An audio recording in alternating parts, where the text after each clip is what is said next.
Hello दोस्तों, कैसे हैं आप सभी। उम्मीद है आप सभी अच्छे होंगे। एक बार फिर से आपका स्वागत है बैंकिंग मैथ्स चैनल पे। Let's practice. तो चलिए आज की इस वीडियो को शुरू करते हैं। सबसे पहले देखते हैं मेरा इंट्रोडक्शन। तो ये मेरा इंट्रोडक्शन है। मैंने आईपीएस और आईपीएस क्लर्क 2021 बैच क्लियर किया है। प्रेजेंटली बैंक ऑफ इंडिया में एज ए पीओ वर्क कर रहा हूँ और अराउंड 2.5 ईयर्स का एक्सपीरियंस मुझे हो चुका है। तो चलिए आज की वीडियो का हम अपना टॉपिक देख लेते हैं बिना किसी देरी के। और आज की वीडियो में हम मिसलेनियस वर्ड प्रॉब्लम्स सॉल्व करेंगे, वो भी मेंस लेवल की। और इस हमारा टारगेट जो है वो एसबीआई क्लर्क मेंस है। और एसबीआई क्लर्क का प्री का रिजल्ट जल्दी आता होगा और इसके बाद आपको एसबीआई क्लर्क मेंस एग्जाम के लिए प्रिपेयर करना है। तो जुड़ जाइए मेरे साथ मेंस लेवल के क्वेश्चंस की प्रैक्टिस करने के लिए। तो चलिए बिना किसी देरी के अपना पहला क्वेश्चन देखते हैं। ये रहा हमारा पहला क्वेश्चन। क्वेश्चन क्या बोलता है। A, B and C started a business by investing rupees 4800, rupees 5400 and rupees 4200 respectively, such that B invested for 2 months more than C and 4 months less than A. If the ratio of profit share of A to the average of profit share of B and C together is 30 to ratio 19 respectively, then find the time for which B invested is. देखते हैं वाले question हमसे क्या बोलता है। Question में दिया है कि ए बी और सी तीन लोग हैं। ए बी सी तीन लोग हैं जो इन्होंने एक इन्वेस्टिंग स्टार्ट करी है, इस बिजनेस स्टार्ट करा है। और इनकी इन्वेस्टमेंट कितनी कितनी है। 4800 इसकी है, 5400 इसकी है और सी ने 4200 इन्वेस्ट किया है। Such that B invested for 2 months more than C and 4 months less than A. तो हम क्या मानेंगे कि बी ने अगर एक्स मंथ के लिए इन्वेस्ट किया है तो सी ने x-2 किया होगा। क्यों? क्योंकि बी का सी से 2 महीने ज्यादा है। और ए ने x+4 किया होगा, मंथ्स x+4 मंथ्स के लिए किया है। ठीक, ये मंथ्स है, ये इनका अमाउंट है। क्या दिया है कि B invested for 2 months more than C. तो अगर सी ने x-2 मंथ्स के लिए किया है तो बी ने x मंथ्स के लिए किया है। x-2 में अगर हम 2 मंथ ऐड कर देंगे तो x आ जाएगा। एंड 4 मंथ्स लेस देन ए। अगर बी ने एक्स किया है तो ए ने x+4 मंथ्स के लिए किया होगा। और हमें निकालना क्या है कि find the time for which B invested is sum. बी ने कितने टाइम के लिए इन्वेस्ट किया, मतलब हमें एक्स की ही वैल्यू निकालनी है। उसके अलावा एक कंडीशन और क्या दी है कि if the ratio of profit profit share of A to the average of profit share of B and C together is 32:19। अब प्रॉफिट शेयर हम निकालते कैसे हैं, ये आपको पता होगा, बेसिक चीज है ये। जितना अमाउंट इन्वेस्ट किया है और जितने मंथ के लिए किया है उनके मल्टीप्लाई कर देते हैं, उसी के बेस पे हमारा पूरा प्रॉफिट शेयर निकलता है। इन दोनों की मल्टीप्लाई करेंगे। 4800 x+4 डिवाइड बाय इन इसकी इससे और इसकी इससे मल्टीप्लाई करके तीनों को ऐड कर देंगे तो हमें ए का प्रॉफिट शेयर आ जाएगा। अगर इन तीनों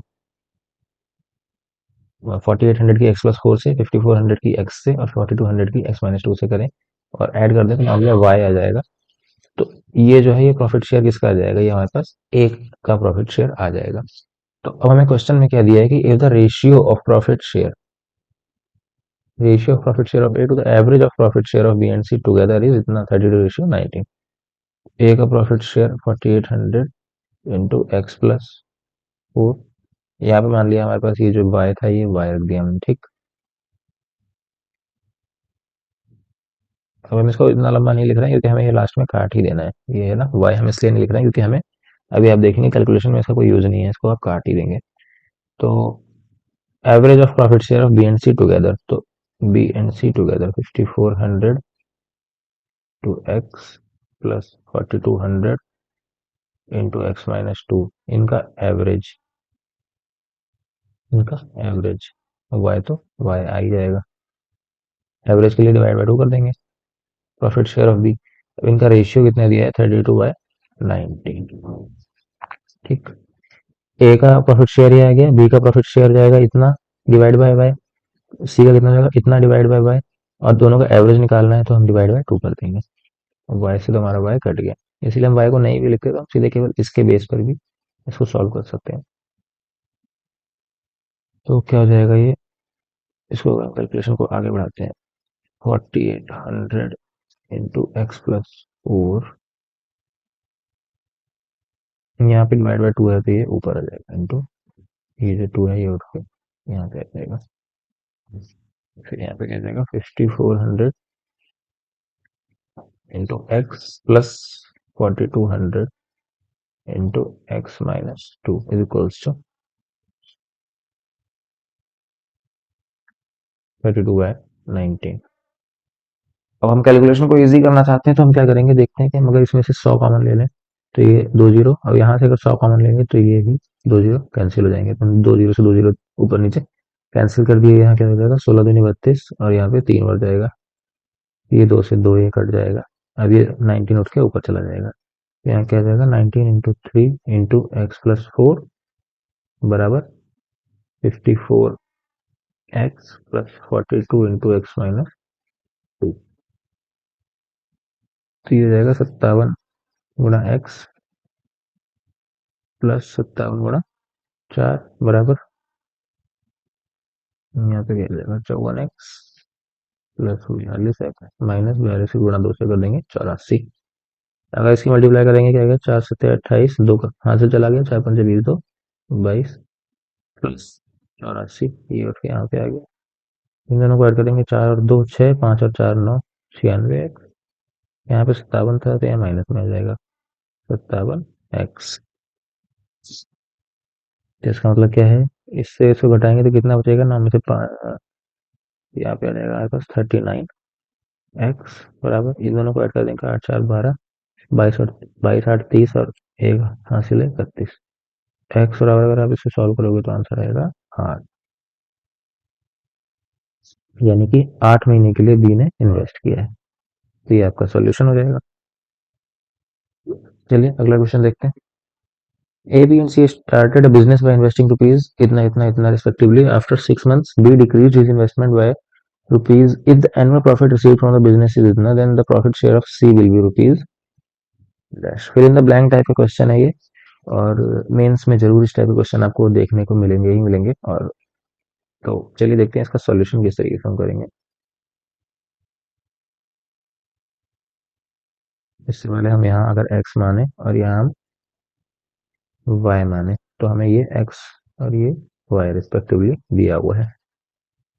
ठीक, तो चलिए देखने वाले शुरू कैसे करेंगे इसको। ये हो गया ए, ये हो गया बी, ये हो गया सी। क्या बोलते हैं ABC startup business by investing rupees, इसने 2000 किया है, इन्होंने 2400, इन्होंने 1600 रुपए। After 6 months be decrease investment by rupees इतना। बी ने इन्वेस्टमेंट अपनी घटाई है, बाकी सब ने तो सेम ही रखी है, तो इसने 12 महीने के लिए पूरा किया है, इसने भी पूरा 12 महीने के लिए इतना ही अमाउंट इन्वेस्ट किया है। इसने 6 मंथ्स के लिए इतना किया है, और 6 मंथ्स के बाद हम मानते हैं कि यहाँ पे एक्स घटा दी है। ठीक है, ये एक्स घटा दी ना, डिक्रीज इन्वेस्टमेंट बाय रुपीज इतना, तो प्रॉफिट शेयर इस हिसाब से निकलेगा। If the annual profit receive from the business is rupees 1,09,620, then the profit share of C will be rupees y। तो अब हम निकाल लेते हैं profit share of C equals to कितना हो जाएगा 16 गुणा 12 बटे, जैसे पिछले क्वेश्चन में बताया था ना, इसकी इससे मल्टीप्लाई करेंगे 12 गुणा 2000 प्लस इन दोनों की मल्टीप्लाई करेंगे 24 की, पहले 6 से करते हैं तो हमारे पास 6 चौक 24, 12 14, 14,400 आ जाएगा, प्लस वापस 14,400 आ जाएगा, ये माइनस में -6 1 है, प्लस फिर ये 1600 गुणा 12 बराबर प्रॉफिट शेयर कितना है y रुपीज दिया है, आउट ऑफ कितना 109,620। तो अब अगर हम इसमें से सबसे पहले तो कैलकुलेशन को इजी करना चाहेंगे तो हम क्या करेंगे, पहले 0 0 काटेंगे, इसमें 2 0 से 2 0 ये गए, लेकिन यहाँ हमारे पास 6x भी है तो हम 0 से 0 यहाँ पे नहीं काट सकते हैं, तो इसको हमें रखना ही पड़ेगा 1600। ठीक, तो ये पूरी कैलकुलेशन हमको करनी पड़ेगी, ये करते हैं कैलकुलेशन को। 12 72, 12 कम 12 7 19, 1 लाख, फिर 19,200। यहाँ पे क्या आ जाएगा 24,000 प्लस इनको ऐड करेंगे 14 28, 28,800 -6 प्लस यहाँ पे भी क्या आ जाएगा 19,200 बराबर y बटा 109,620। ये क्या आ जाएगा 19,200। अब इन तीनों को अगर हम ऐड करेंगे तो क्या आ जाएगा 2 और 8, पहले तो 0 0 आ जाएंगे। ठीक, 2 और 8 को ऐड करेंगे तो 10 का 0 आंसर लगा 1, 9 और 1 10 और 8 18 और 4 22 का 2 आंसर लगा 2, 2 2 4 2 6 और 1 7 -6x बराबर y 109,620। अब हमारे पास ये एक जनरल इक्वेशन आ गई। अभी हम क्या करेंगे इसमें x और y की वैल्यूज रखेंगे। पहले x की रखते हैं। x की रखने से अगर y की हमारे x की वैल्यू हम पहले रखते हैं 400। ठीक, x की वैल्यू रखते हैं 400 और x की वैल्यू अगर 400 रखने से सॉल्व करेंगे और y की वैल्यू अगर हमारे पास ये आ जाती है 30 240, तो इसका मतलब ये पहली इक्वेशन सही है। चलिए अगर फर्स्ट केस क्या है, x बराबर 400, x बराबर अगर 400 रखते हैं तो क्या आ जाएगा 19,200, 72,000 माइनस 400 रखेंगे तो 6 चौक 2400 हो जाएगा बराबर y 109,620। ठीक, इससे क्या निकल जाएगा हमारे पास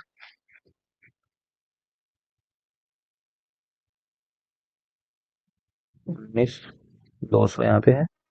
यहाँ पे 72,000 में से अगर 2,000 घटाएंगे तो 70,000 बचेगा। 70,000 में 600 और घटा देंगे तो 69,600 बचेगा बराबर कितना आ जाएगा y 109,620। ठीक, 2 0 से ये 2 0 कट जाएंगे। अब इसको हम ऐसे इससे काट के देखते हैं कैसे कटेगा ये। 4 चौक 16, 3 बचे 4 8 32, यहाँ पे क्या हो जाएगा 4 एकम 4, 4 7 28, 4 चौक 16। अब 2 से 3 से कट जाएगा ये, 3 से जाएगा ये 16 बार में, ये यहाँ पे जाएगा 58 बार में। ठीक, तो इसका मतलब क्या आता है 2 से एक बार और कट जाएगा ये 8 और ये 29। तो क्या जाएगा y बराबर 8/29 गुना 109,620। ये सारी कैलकुलेशन आपको करनी पड़ेगी एग्जाम में, इसीलिए कहता हूँ अपनी कैलकुलेशन आप स्ट्रांग कीजिए। अब 29 से अगर हम 109,620 को डिवाइड करेंगे क्या आएगा ये, पहले 3 टाइम गया 87, 26, ये कितनी बार जाएगा 8 2 16, 8 8 नहीं 7 बार जाएगा। 7 नहीं 63, 3 से लगा 6, 7 नहीं 14 6 20, कितना बचा 23। ठीक, अब ये 7 बार गया है तो ये 8 बार जाएगा। 8 में 72, 8 नहीं 16, 7 23, 0। अब ये 0 का यहाँ पे 0 आ जाएगा, क्या कितना आ जाएगा 8 गुणा 3780 बराबर 8 0 0, 8 8 64 का 4 से लगा 6, 8 7 56 6 62 2 से लगा फिर 6, 8 3 24 6 30, यानी कि y की वैल्यू कितनी आ रही 30 240। तो मतलब x की वैल्यू रखने पे हमारी y की वैल्यू सेटिस्फाई हो रही है, तो मतलब पहला इक्वेशन तो ठीक है। इसी तरीके से आप पूरी कैलकुलेशन करेंगे तो आप सेकंड और थर्ड में भी आंसर निकाल सकते हैं। x की वैल्यू रखेंगे, x की वैल्यू रखेंगे हम किसमें इस इक्वेशन में यहाँ पर, और इससे हम y की वैल्यू निकालेंगे। अगर y की वैल्यू यही आ रही होगी हमारी तो इसका मतलब ये भी सेटिस्फाई होगा। इसी तरीके से तीसरा भी देखना। चलिए तो आप अपना करके बताइए कौन कौन से इसका क्या सॉल्यूशन होगा। नेक्स्ट क्वेश्चन हम देखते हैं। क्वेश्चन क्या बोलता है, Aman purchase 5 pencils 15 pens and 10 erasers respectively for rupees 180 rupees, 900 and rupees 300 respectively from a seller. By selling each pencil and each pen, the seller made a profit of rupee A% and B% respectively, such that B is equals to 3A. Find the profit earned by the seller on selling all the erasers given the condition that cost price of pen, a pencil and eraser is same.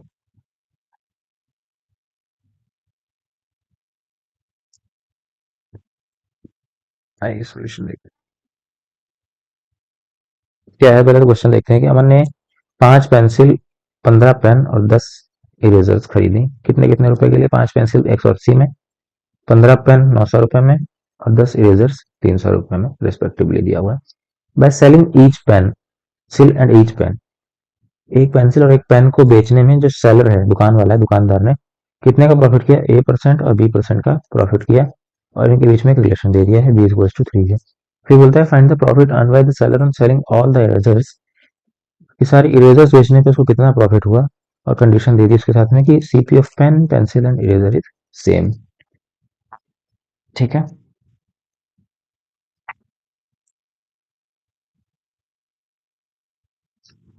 तो चलिए इसका solution देखते हैं क्या होगा। पहले निकाल लेते हैं क्या, SP ऑफ, SP मतलब selling price of pencil, pen, eraser, ये तो हम निकाल सकते हैं इजिली। पेंसिल का कितना हो जाएगा? 180/5, 180 टोटल दिया, 5 पेंसिल है, तो आंसर कितना हो जाएगा? 36 रुपए। पेन का कितना हो जाएगा? 900/15, तो ये कितना हो जाएगा? 60। इरेजर के लिए कितना है? 300/10 यानी 30। तो ये तो हमें SP तो निकाल के आ गया है। अब हमें निकालना है CP, तो हम CP कंसिडर कर देते हैं। Let us consider CP of a pen, pencil and eraser, तीनों का सेम, B 100x। ठीक, 100x मान लिया। तो यहाँ पे हमें एक चीज क्या दी है, then according to question, question के अकॉर्डिंग हमें एक चीज बोली थी, क्या बोली है? Selling a pencil and each pencil seller made a profit of A%।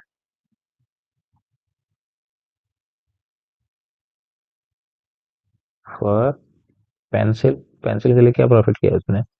100x तो CP है, प्लस A% का उसको प्रॉफिट हुआ है, ये है ना, A% का उसको प्रॉफिट हुआ है। तो A% का प्रॉफिट मतलब क्या हुआ? AX, 100x का A% कितना हो जाएगा? AX इज इक्वल्स टू कितना हो जाएगा हमारे पास? पेंसिल के लिए 36, CP में अगर हम प्रॉफिट जोड़ देंगे तो हमारे पास आ जाएगा SP। पेन के लिए क्या है? 100x plus BX is equals to कितना? 60। ठीक, और A is equals to, B is equals to 3A भी दिया है, B is equals to 3A, ये हमें कंडीशन दी हुई है, A2 A3 फ्रॉम 2 एंड 3 क्या मिल जाएगा हमारे पास? 100x प्लस B की जगह पे 3 रख दिया, 3AX बराबर 60 आ गया।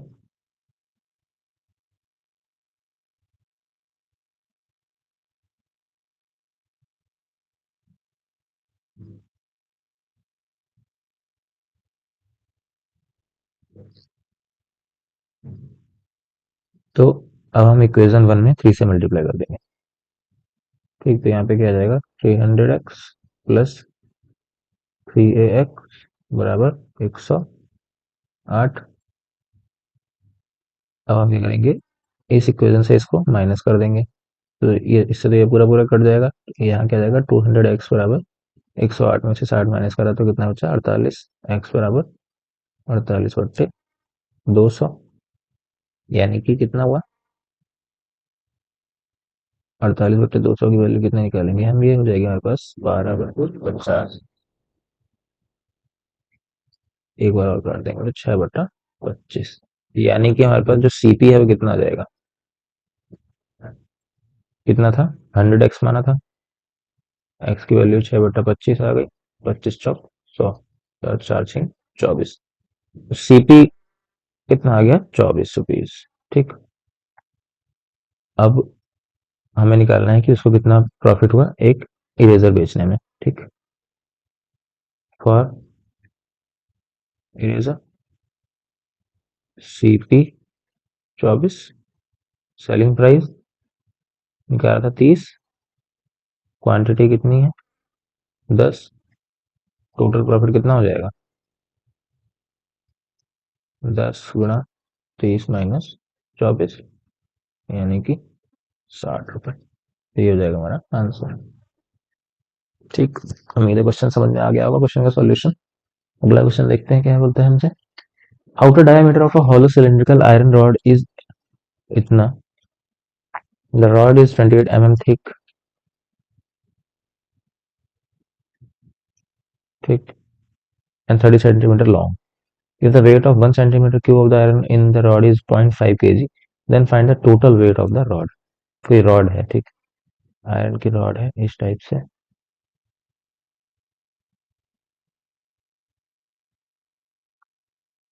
ये आयरन की रॉड है कोई,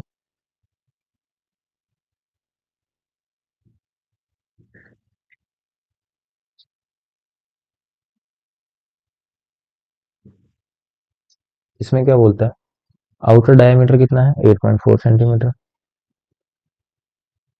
बाहर का डायमीटर कितना है, इसको मान लेते हैं कैपिटल डी। कैपिटल डी हमारे पास 8.4 है, तो कैपिटल आर कितना हो जाएगा 4.2। रॉड इज 28 mm थिक, जो इसकी चौड़ाई है ये है, बीच में चौड़ाई है कितनी है 28 mm है।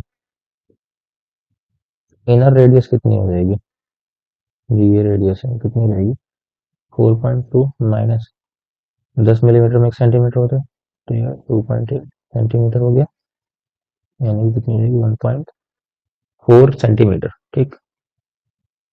आउटर रेडियस हो गई हमारे पास, और इनर रेडियस ये हो गई, ये आउटर रेडियस हो गई। Inner radius 1.4 centimetre. अब कितनी लेंथ है 30 सेंटीमीटर लॉन्ग है, तो हमें वेट निकालना है। अब हम वेट कैसे निकालते हैं, वेट का मतलब क्या होता है, वेट के लिए पहले हमें वॉल्यूम निकालना पड़ेगा। वॉल्यूम कितना हो जाएगा पाई आर स्क्वायर एच होता है। ठीक, पाई आर स्क्वायर एच होता है नॉर्मली, लेकिन अगर हॉलो सिलेंडर होता है तो उसमें क्या होता है, उसका फॉर्मूला क्या होता है, पाई आउटर रेडियस का pi R square H minus pi inner radius R square H. H की वैल्यू हमें कितनी दी हुई है,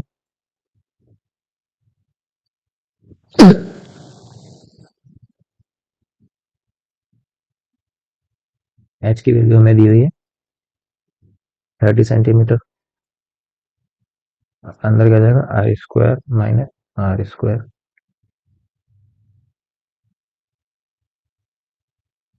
अब A square minus B square वाला फॉर्मूला लगा देते हैं, आर माइनस आर, यहाँ R plus R, 22/7 × 30। R minus R, capital R में से स्मॉलर घटाएंगे तो कितना बचेगा 2.8, आर प्लस आर दोनों को अगर ऐड करेंगे तो कितना जाएगा 4 1 5, 5.6।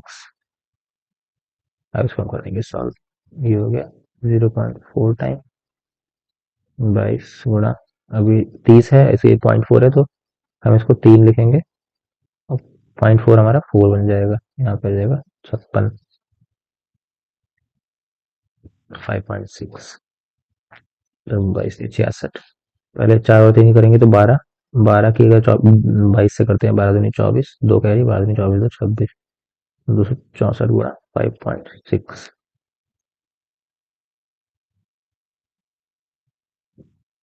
फिर एक ये हो जाएगा इतना सेंटीमीटर क्यूब। ठीक।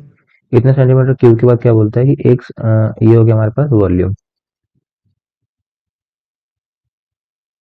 264 गुणा 5.6 सेंटीमीटर क्यूब, और 1 सेंटीमीटर क्यूब का वेट कितना है 0.5 kg। देन टोटल वेट कितना हो जाएगा 264 इंटू 5.6 इंटू 0.5 1 सेंटीमीटर की तो इतना है, तो टोटल का कितना जाएगा इंटू 0.5, यानी कि 264 गुणा 5.6 गुणा 1/2, 0.5 का हम इतना ये लिख देंगे। इसको दोबारा से देखो तो 132, अब हमें 132 और 5.6 की मल्टीप्लाई करनी पड़ेगी। और 6 से करेंगे, 6 दूनी 12, 18, 1 19, 1 6 1 7, यहाँ क्या जाएगा 5 दूनी 10, 5 या 15 1 16, 5 कम 5 1 6, तो 2, यहाँ पे 9 7 6 13, 6 1 7, पॉइंट के एक पॉइंट आ जाएगा 739.2 kg आ जाएगा हमारे पास आंसर ये। चलिए नेक्स्ट क्वेश्चन देखते हैं। नेक्स्ट क्वेश्चन हमारा क्वांटिटी कंपैरिजन टाइप का है। In the question two quantity 1 and 2 are given, you have to solve both the quantity to establish the correct relation between quantity 1 2। दो क्वांटिटीज हैं और उनके बीच में हमें रिलेशन फाइंड करना है। तो देखते हैं पहली क्वांटिटी और दूसरी क्वांटिटी, दोनों को हमें निकालेंगे, उसके बाद ही हम इनके बीच में रिलेशन एस्टैब्लिश कर सकते हैं। तो आइए यहाँ से देखते हैं अपना सॉल्यूशन।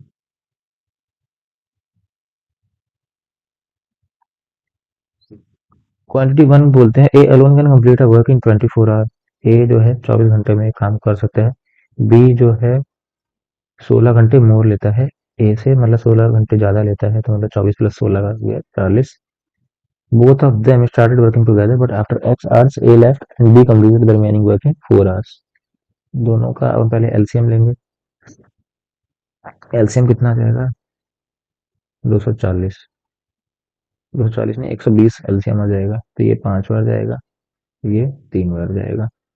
ठीक, क्या बोलते हैं both of them started working together but after x hours a left, एक साथ काम कर रहे हैं, 5 और 3 8 हो जाएगा। आफ्टर एक्स आर एक्स घंटे तो दोनों ने साथ काम किया, ए ने लेफ्ट ए छोड़ दिया, फिर क्या बचता है बी बचता है। B complete the remaining work in 4 hours, B ने रिमेनिंग वर्क 4 घंटे में कंप्लीट कर दिया, 4 गुना 3 12, तो टोटल काम कंप्लीट हो गया हमारा 120। ठीक है, जाएगा 8x प्लस 4 3 12 बराबर 120। 8x बराबर क्या आ जाएगा हमारे पास 120 माइनस 12, x बराबर 108/8, यानी कि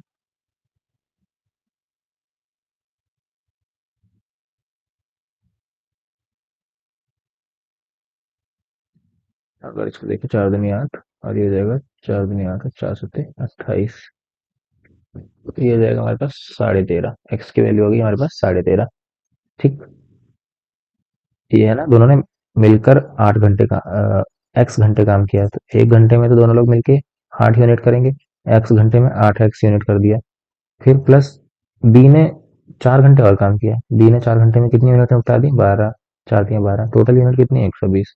तो ये इक्वेशन आ गया, इससे हम सॉल्व करेंगे तो एक्स की वैल्यू हमारी 13.5 आ गई। ये हो गया हमारे पास यूनिट 1, क्वांटिटी 1। अब क्वांटिटी 2 क्या है, pipes A and B alone can fill a tank in इतना एंड इतना। ए एंड बी, ए आपका 16 घंटे में भर सकता है एक टैंक को और बी 10 घंटे में respectively. While pipe C can empty it in 20 hours, एक पाइप सी है वो 20 घंटे में पूरा पानी खाली कर सकता है टैंक का। All the three pipes are open together so that 90% of the tank gets filled in Y hours, find the value of Y. पहले तो हम इनका निकालेंगे एलसीएम। क्या आएगा इनका एलसीएम, 80 दिख रहा है, 80 से कट जाएगा, 16 80, 10 8 80, 20 चौक 40, ठीक, सॉरी 20 चौक 80। तो ये हो गया आंसर क्वेश्चन। अब क्या बोलते हैं कि वाई वाई आवर्स के लिए सब साथ में ओपन हुए हैं, तो 5 प्लस 8 माइनस 4 वाई आवर्स के लिए ओपन हुए हैं, और कितना है that 90% of time gets filled in Y hours. 90%, 90 into 80, 90% निकालना है, तो ये क्या हो जाएगा 8 5 13, 13 में 4 घटा बचा 9 बाय बराबर, ये इससे ये गया, इससे ये गया, दो जीरो 9 8 72, तो वाई की वैल्यू कितनी आ गई 8। ठीक, तो वाई की वैल्यू मतलब क्वांटिटी टू टू कितनी है 8, क्वांटिटी 1 कितनी है 13.5।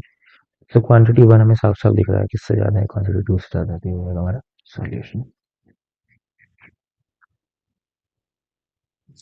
चलिए अगला क्वेश्चन देखते हैं। The ratio of the speed of boats A and B in still water is 7:4 respectively. The speed of the current for both boats अब नदी की धारा तो दोनों लोगों के दोनों बोट्स के लिए सेम ही होगी, is 12 kilometre per hour if the sum of the time taken by boat A to travel 180 kilometre downstream and the time taken by boat B to travel 22 kilometre in upstream is 10 hours. Then find the difference between the speed of boats A and B in still water.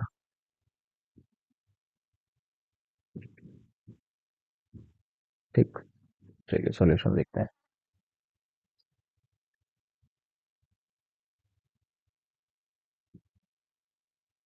Ratio दिया हुआ है हमें किसका, speed of A ratio speed of B equals to 7:4। The speed of the current but current की तो क्या है 12 kilometre per hour. The sum of the time taken about A to travel 180 kilometre in downstream. 180 kilometre in downstream, downstream का मतलब क्या होता है, boat की स्पीड और करंट की स्पीड दोनों जुड़ जाएगी, नदी की धारा के साथ जा रहा है। तो अगर इसको हम मानते हैं 7x प्लस 12, ठीक, सम बोल रहा है 180 kilometre in downstream and time taken boat B to travel 22 kilometre upstream, 22 kilometre upstream. Upstream में क्या हो जाएगा 4x, यहाँ से 4x आ गया माइनस 12 किलोमीटर। अप स्ट्रीम मतलब धारा के विपरीत जा रहा है, तो दोनों का सम कितना है 10 आवर्स।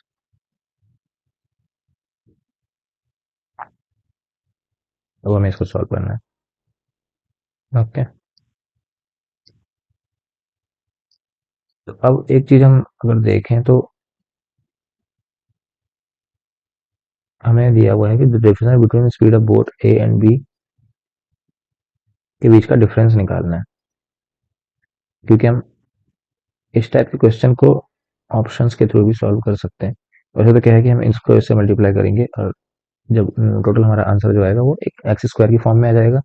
चलिए पहले उसी मेथड से हम सॉल्व करते हैं। ये क्या हो जाएगा 180 इंटू 4x-12 प्लस यहाँ पे क्या आ जाएगा 22 इंटू 7x+12 डिवाइड बाय, यहाँ पे इनके आपस में मल्टीप्लाई हो जाएगी 7x+12 into 4x-12 is equals to इतना 10। क्या आ जाएगा 720x-2160 प्लस 22 की 7 से करेंगे तो 54x प्लस 22 की 12 से करेंगे 264।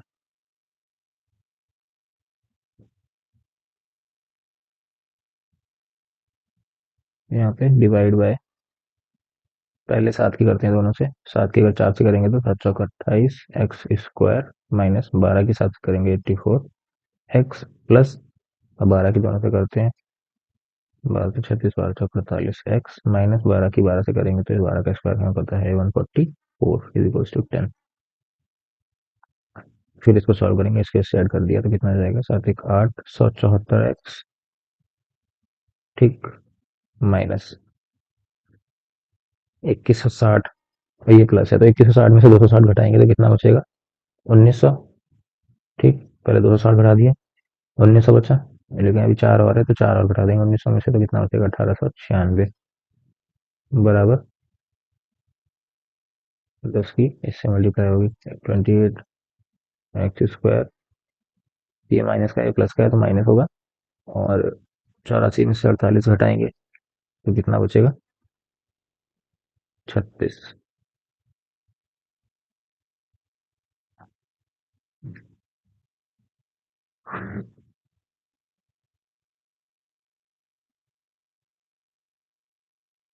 ये 874 एक्स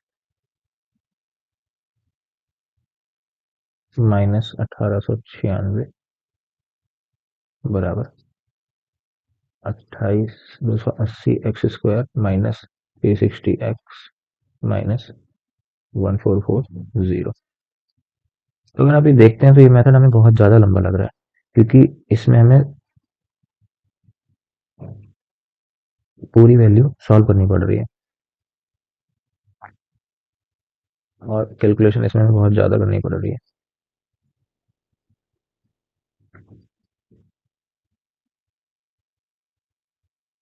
ये जाएगा 280 x²। अभी इसका एक अल्टरनेट मेथड में आपको बताऊंगा कैसे कर सकते हैं। 4 7 6 13, 8 3 11 1 1234 x प्लस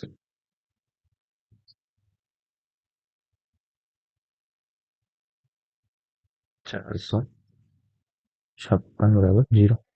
अब अगर हम इसमें से 4 कॉमन लेना चाहें, 4 कॉमन नहीं आएगा इसमें। 140 x² माइनस,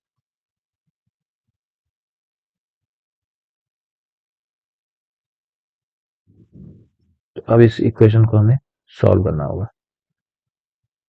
ये काफी लेंथी मेथड दिख रही है। इसके अलावा हम देखते हैं दूसरी मेथड, अगर हम इसको बहुत इजीली सॉल्व कर सकते हैं। वो मेथड क्या है? बोला है कि हमें डिफरेंस निकालना है speed of boats A and B. और स्पीड ऑफ बोट ए कितनी है, ऐसे कितना माना है हमने 7x, एस बी कितना माना है 4x। तो डिफरेंस कितना हो जाएगा 7x माइनस 4x यानी कि 3x। तो 3x की वैल्यू हमें ये दी हुई है।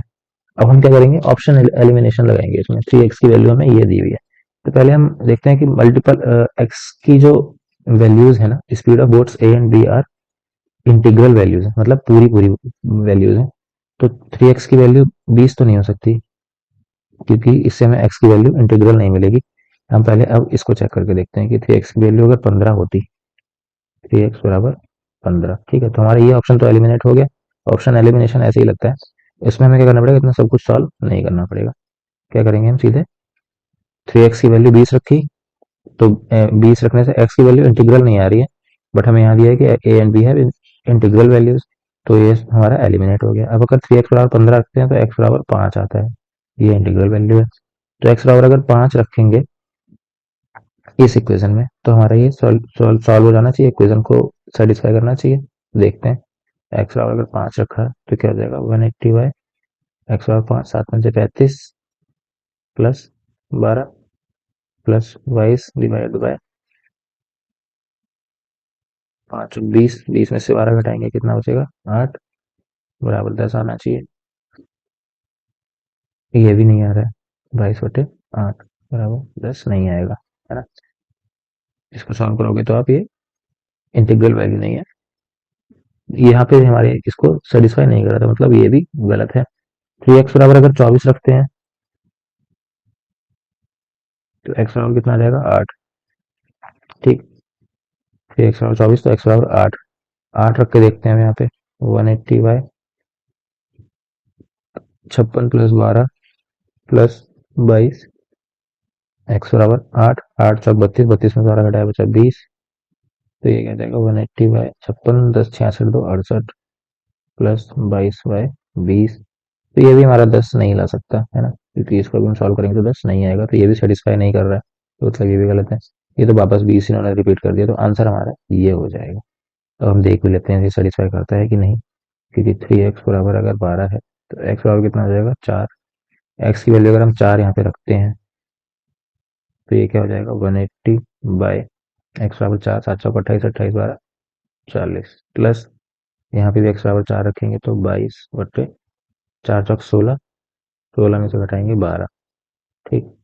ये क्या हो जाएगा 18/4 प्लस ये हो जाएगा 22/4, 4 4 से 28 और 12 को ऐड, 18 और 22 को ऐड करेंगे तो कितना हो जाएगा हमारे पास 40/4 यानी कि 10, और 10 ही वैल्यू यहाँ पे है। तो ये ऑप्शन एलिमिनेशन से इस टाइप के क्वेश्चन आप थोड़ा इजिली कर सकते हैं अल्टरनेट मेथड।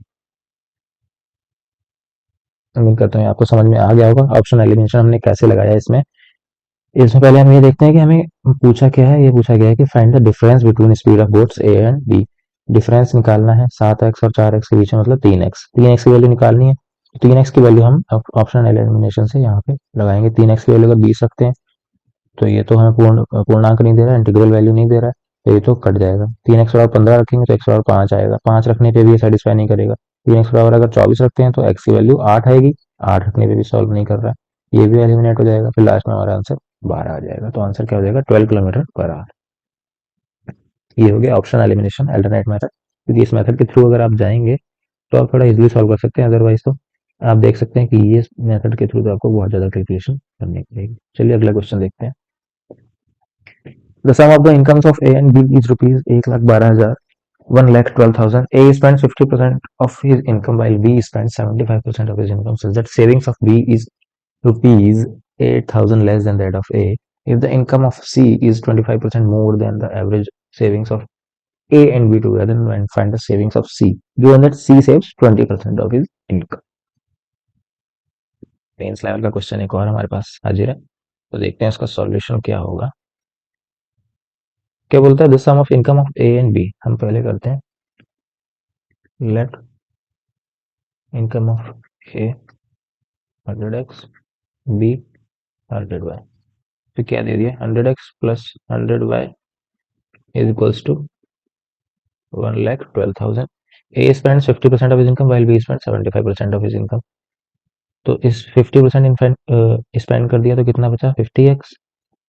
बी ने 75% स्पेंड कर दिया तो कितना बचा, 25%, यानी कि 25/।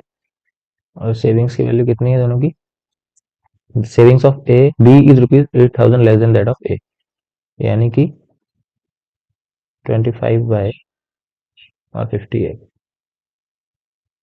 8,000। Savings of B is rupees 8,000 less than that of A. ये बी की सेविंग ए से 8,000 कम है। अब दोनों इक्वेशन को सॉल्व करना है, इसको इंटू टू कर देंगे तो ये क्या हो जाएगा, 100x minus 50y is equals to 16,000। अब ये एक इक्वेशन ये हो गई, एक ये हो गई, इसमें से इसको कर देंगे हम, इसको नहीं सॉरी, इस वाले को कर देंगे हम माइनस। माइनस करेंगे तो क्या हो जाएगा, 100, ये तो पूरा पूरा कट गया 100x से, 100y से 50y, माइनस का है तो माइनस माइनस प्लस हो जाएगा, तो कितना हो जाएगा 150y। यहाँ पे क्या हो जाएगा, 1,12,000 में से 16,000 माइनस करना है, तो पहले 12,000 घटाएंगे तो 1,00,000 बचेगा। ठीक है, 16,000 को पहले टुकड़ों में करते हैं, कैलकुलेशन कैसे इजी करनी है, 12,000 प्लस 4,000 लिख सकते हैं इसको। तो 1,12,000 में से पहले तो 12,000 घटा दिया, ठीक है, 4,000 और घटाना है, तो मतलब 1,00,000 में से 4,000 घटाएंगे 96,000। तो y बराबर कितना आ जाएगा, 96,150, जीरो से जीरो गया, तो y बराबर आ गया हमारे पास 640। y की इस वैल्यू से हम x की वैल्यू फाइंड कर सकते हैं इजीली, किस इक्वेशन से, इस इक्वेशन से, या किसी भी एक इक्वेशन से हम, चलिए इस इक्वेशन से हम करके देखते हैं। 100x प्लस वाई बराबर कितना है, 640। तो यहाँ पे 640 गुना 100 बराबर 1,12,000। तो 100x इज इक्वल्स टू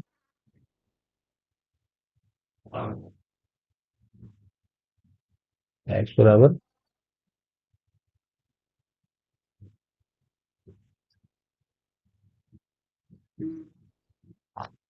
480। ठीक है, तो हमारे पास ए और बी की इनकम तो आ गई है। अब क्या बोलते हैं, income of C is 25% more than the average savings of A and B together. A और बी की जो एवरेज सेविंग्स है उससे 25% मोर है सी की इनकम। तो सी की इनकम क्या है, 25% मोर का मतलब 125/100 of what, average savings of A and B. A की सेविंग कितनी है 50x, एक्स का मतलब 480, प्लस बी की सेविंग कितनी है 25, वाई की वैल्यू हमारे पास 640, इनका एवरेज, यानी कि 5/4 ऑफ, अब तो वापस से मल्टीप्लाई कर देते हैं, 0 0, ये हो गया हमारे पास 24,000 प्लस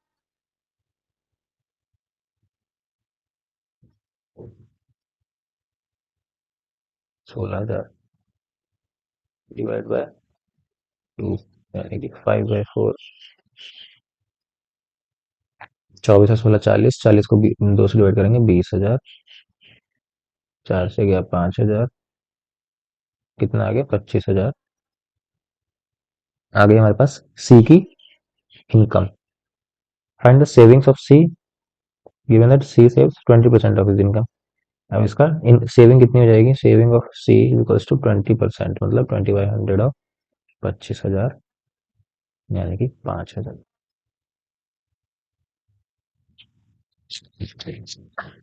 सॉरी, ये हो गया 5,000 आंसर। दोस्तों ये था आज का हमारा सेशन। तो दोस्तों ये था हमारा आज का वीडियो, उम्मीद करता हूँ आपको ये वीडियो पसंद आया होगा। इसी तरीके के और भी क्वेश्चंस देखने के लिए चैनल को सब्सक्राइब कीजिए, वीडियो को शेयर कीजिए और जुड़े रहिए हमारे साथ बैंकिंग मैथ्स पे।